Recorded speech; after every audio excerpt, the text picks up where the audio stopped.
నీకు నేను ఎలాంటి ఉద్యోగం ఇప్పించగలను శర్మ గారు? ఏదో ఒకటమ్మా, సస్పెండ్ అయ్యి చాలా బ్యాడ్ పొజిషన్ లో ఉన్నాను. గుడ్ మార్నింగ్ మేడం, మీకు శుభవార్త. రేపటి నుంచి నువ్వు అసలు నా ఇంటికి రానక్కర్లేదు. నువ్వు ఎప్పుడు దయచేస్తావో తెలియకపోవటం, వండిన అన్నంతో మర్నాడు ఏ పులిహోరో దద్దోజనో చేసుకు తింటాం. చిచి, సిగ్గులేని జన్మ, పౌషం లేని బతుకును. అది కాదు మేడం గారు, ఆ సుబ్బిగాడు విజయనగరం బెదకలు చెప్పి నారికి తీరేస్తాను. 10 ముక్కలు మాట్లాడితే అందరూ 9 అబద్ధాలు. ఈ జన్మకు నువ్వు బాగుపడురా. చిచి, నీ మొహం చూస్తేనే నాకు అసహ్యంగా ఉంది. పాపలకి అయ్య బాబాయ్, కాళ్ళు పట్టుకున్నాడేమో డాక్టర్ గారు, పట్టాలతో వేస్తాడేమో. అమ్మా మీ తగిలింది. మీకు చెప్పకుండా వెళ్ళడం తప్పే మేడం. నేను విజయనగరం వెళ్ళాను. అక్కడ నా మ్యారేజ్ సెటిల్ అయింది. పిల్ల పేరు భువనేశ్వరి. రైల్వేలో బుకింగ్ క్లర్క్ కింద పనిచేస్తుంది. ఇంకో 3 నెలల్లో ఇక్కడికి ట్రాన్స్ఫర్ వచ్చేస్తుంది. పెళ్లి ఇక్కడే, మీ చేతుల మీదే.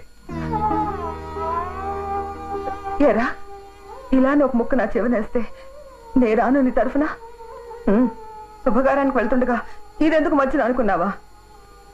అనుకోకుండా ఇలా అయిపోయిందండి, యాక్సిడెంట్ టైప్ లో.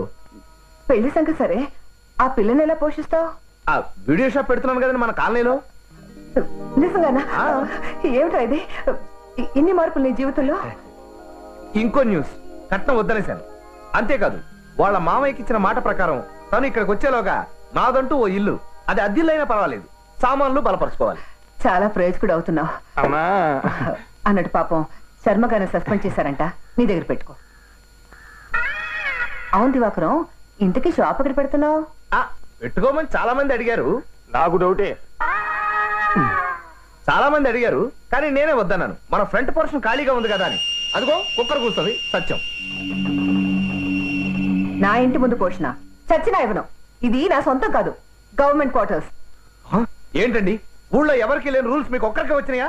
ప్రతిమా వాళ్ళందరూ బంధువులకేనో బాబందరూ తీసుకోవటం లేదా? నువ్వు ఎంత ఆరో మొత్తుకో, నా ఇంట్లో షాప్ పెట్టుకోవడం నేను ఒప్పుకోను. నన్ను విసిగించుకో. ఇప్పుడు మీరు కాదంటే నాకు పెళ్లి కాదు, నాకు భవిష్యత్తు లేదు, నాకు బతుకు లేదు. ఇప్పుడు నా ముఖం భువనేశ్వరికి ఎలా చూపించు? మూసుకుని చూపించు. నన్ను అట్టే విసిగించుక పోతులకి. బయటికి పోను, ఏకంగా పైలో కరకే పోతాను. దివాకరం, ఏంటి అగాయిత్యం? దివాకరం, పంపతి సూరేసుకోవటం లేదు కదా? అబ్బా మీరు ఊరుకోండి, అట్లే తాడు కూడా పట్టుకెళ్ళాడు. దివాకరం, వంటగదిలో సావడం ఏమిటయ్యా? మళ్ళీ 6 నెలల దాకా పనికిరాదు. సూరేసుకోవడానికి ఎక్కిన కుర్చీ తనేసినట్టుంది. అదిగో ఏవో 2 వేలాడుతున్నాయి, బహుశా కాళ్ళు అనుకుంటాను. మీ అవసరం మాటలు మీరు. దివాకరం, నువ్వు చెప్పినట్టే నా ఇంటి ముందే షాప్ పెట్టుకుంది, కానీ ముందు తలుపుతి. దివాకరం, ఎక్కేస్తున్నాడు పోతులాగా. నీ అన్నం మొత్తం తినేస్తున్నాడు. తింటే తిన్నాడు కానీ ఆ వెధవ చచ్చిపోతాడేమో అని ఎంత భయపడ్డాను శర్మ గారు. అయితే మేడం గారు, వెంటనే ఈ ప్రాంతం అంతా భద్ర కొట్టించేసి మన షాప్ ఏర్పాట్లు చేస్తాను. ఎలా అలా చావు. చాలా విచిత్రంగా ఉందండి. తల్లి కొడుకుల ప్రేమ కూడా ఇంత ఇదిగా ఉండదేమో. నా ప్రాణానికి వదిలించుకోలేకుండా తగులుకున్నాడండి ఈ వెధవ. ఏమిటో ఈ శత్రుబంధం. బహుశా పోయిన జన్మలో నేను వెండి కానీ పెంచకుండా వదిలేశానేమో. ఆ బాకీ ఇప్పుడు ఇలా తిట్టుకుంటూ తీర్చుకుంటున్నాను. వాడు ఆ షాప్ ఏదో పెట్టుకుని జీవితంలో స్థిరపడితే నాకు అంతే చాలు.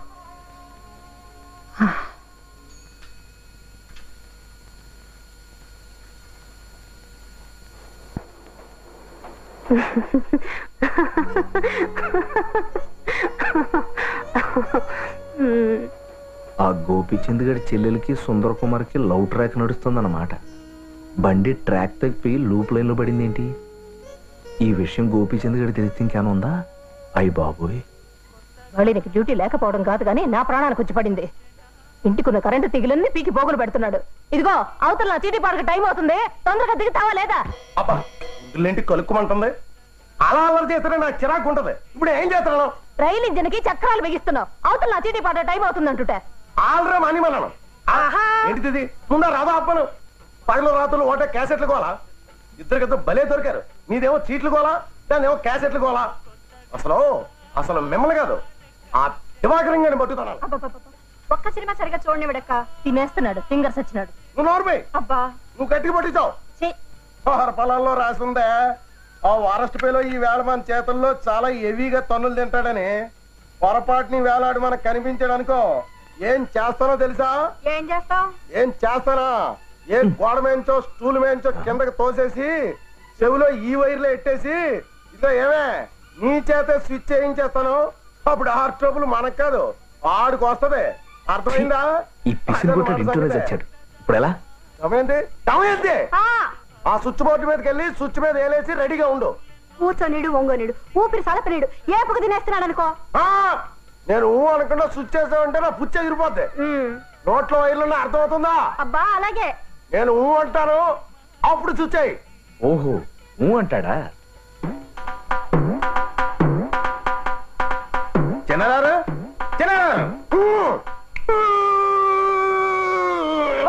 ఏమైందయ్యా? అయ్యో ఏమైంది?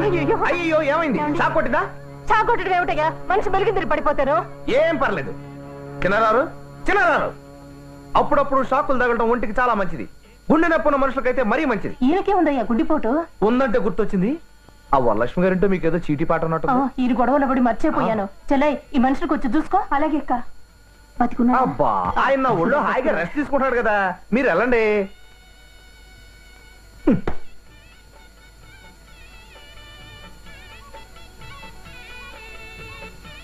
దమయంతి గారు పెద్ద పని మీద వచ్చానండి. మన కాలనీలో నేను వీడియో షాప్ పెడుతున్నాను. ఏమిటి వీడియో షాప్ పెడుతున్నావా? మరే ఏర్పాట్లన్నీ పూర్తయిపోయాయి. కాకపోతే ఓ 10,000 క్యాష్ తగ్గిందండి. అది గాని మీరు సత్తే 10,000 ఇచ్చారనుకోండి 1-2 నెలల్లో ఎంత ఇద్దామబ్బా 10 రూపాయలు వడ్డేసి తిరిగి ఇచ్చేస్తాను. ఏమండి నా షాపులో ఉన్న వీడియో క్యాసెట్లన్నీ జీవితాంతం మీరు ఫ్రీగా చూడొచ్చు.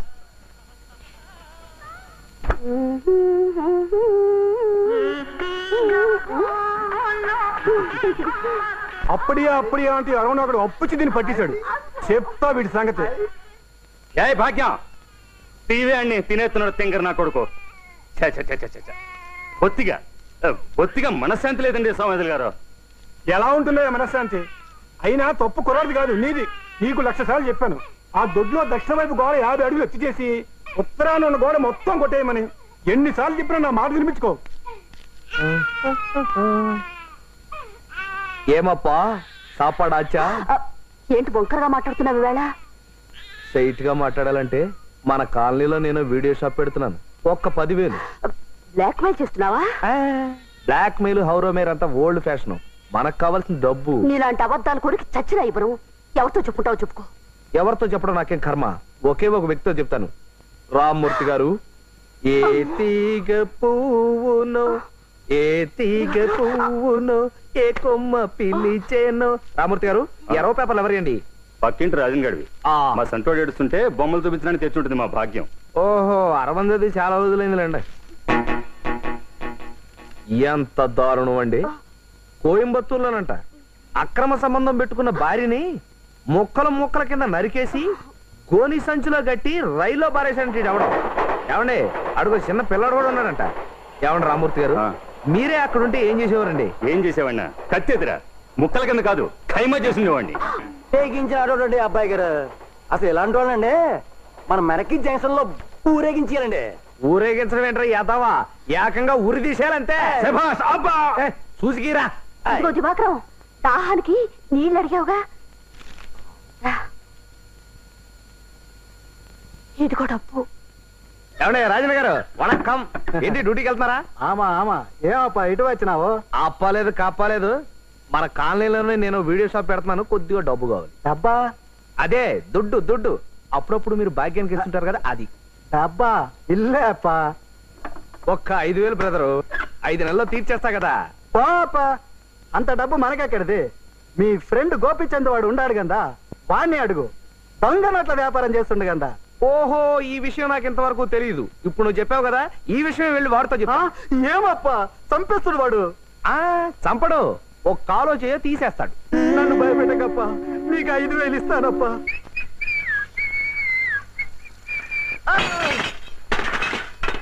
ఏడు చిన్నారారు ఏంటి కళ్ళు జోబులో పెట్టుకుని కానీ సైకిల్ దొక్కుతున్నారా? కాదురా కత్తి బొడ్లో పెట్టుకొని తిరుగుతున్నాను నీ కోసం. ఎరా నా కరెంట్ షాక్ కొట్టించేసి మా ఫ్యామిలీస్ ని మాయ చేసి క్యాసెట్ పోతావా? 4,500 తలుచుకుంటేనే నవ్వు ఏడుపు కలిపి వచ్చేస్తున్నాయి. అంత పెద్ద అమౌంట్. బొత్తాకాయలు చూస్తుంటే మనసు పాడైపోయి అర్జెంటుగా అడిగి పంతులు మనల్ని పుల్లి కాలంలో పోసేస్తే కడ్రాయితో కబడ్డీ. ఇదిగో చిన్నగారు, మనలో మనం మాటండి. ఉన్న పడంగా బ్రహ్మదేవుడు ప్రత్యక్షమై ఊరై చిన్న మీరే నీ భక్తికి మెచ్చాను, ఏం వరం కావాలో కోరుకోరా అంటే ఏం కోరుకుంటారు చెప్పట. మరి ఎవరితో చెప్పకూడదు. భాగ్యంతో ఒక్క చాలు. ఏం తప్పట? మరి బ్రహ్మదేవుడు అంత చోటు ప్రత్యక్షమై ఏం కావాలో కోరుకోమంటే ఇదే కోరుకునేది. ఇదిగో ఓ 12,000 మీరు కాదనుకుంటే జీవితాంతం భాగ్యం మీ కాళ్ళగాడ పడి ఉంటది. 12,000? నేను 13,000 ఇస్తాను. పడండి మనం. ఆ మాట మీద నిలబడాలి. ఇప్పుడే వస్తా. ఇదిగో భాగ్యం గారు. ఏమిటి మళ్ళీ వచ్చావు? అబ్బా అది కాదండి, ఇందాక చిన్న విషయం చెప్పడం మర్చిపోయాను. నువ్వే విషయం చెప్పక్కర్లేదు, వెళ్ళు. అది కాదండి, నేను భక్త ప్రహ్లాద క్యాసెట్లు పెడుతున్నాను. అదేనండి మీరు ఎప్పుడు అడుగుతుంటారు. ఈ విషయం ఎవరితో చెప్పకండి. భాలేవాడివయ్యా, నేనెందుకు చెప్తాను? మరి అలా నవ్వితే కుదరదు. చెప్పరా, నాకు ఒట్టేయండి. నా మీద నమ్మకం లేదా? అబ్బా నమ్మకం ఉందలే, మీరు ఒట్టేయని చెప్తాను. సరే ఒట్టు. అయ్యి బాబోయ్, ప్రామిస్ చేసేస్తుంది. ఒప్పేసుకుందన్నమాట. ఏదో పేను కొరికిలు లేకపోతే మన ఫేస్ బ్యూటీకి ఏం కొరవా? ఇదిగో సిరారారు, భాగ్యం ఏమందంటే నువ్వేం చెప్పక్కర్లేదు, నాకు అంత అర్థమైపోయింది. Okay okay. ఏంటి అలరి? ఆ భాగ్యం వాడు సంటోడికి బంగారపు మామిడి పిందెలు మొలతాడు చేసుకుంటుందట. మరి ఆ 13,000 ఇచ్చేస్తే బాగుంటుంది కదా. ఏంటే కలుక్కుమంటుంది. పవిత్రమైన ప్రేమ కూడా ఈ డబ్బడ్డం ఏంటయ్యా? తప్పదంటావా? మరి ఆ రాజన్ గారు. సర్లే, బ్యాంక్ వెళ్దాం. ఈ వీడియో మీకు నచ్చినట్లయితే లైక్ చేయండి, షేర్ చేయండి. ఇలాంటి మరిన్ని సరికొత్త సినిమా వీడియోల కోసం ఛానల్ ని సబ్స్క్రైబ్ చేయండి. అలాగే ఇక్కడ ఉండే ఈ గంట సింబల్ ని క్లిక్ చేయండి. మేము అప్డేట్ చేసే ప్రతి వీడియో నోటిఫికేషన్స్ మీకు వచ్చేస్తాయి.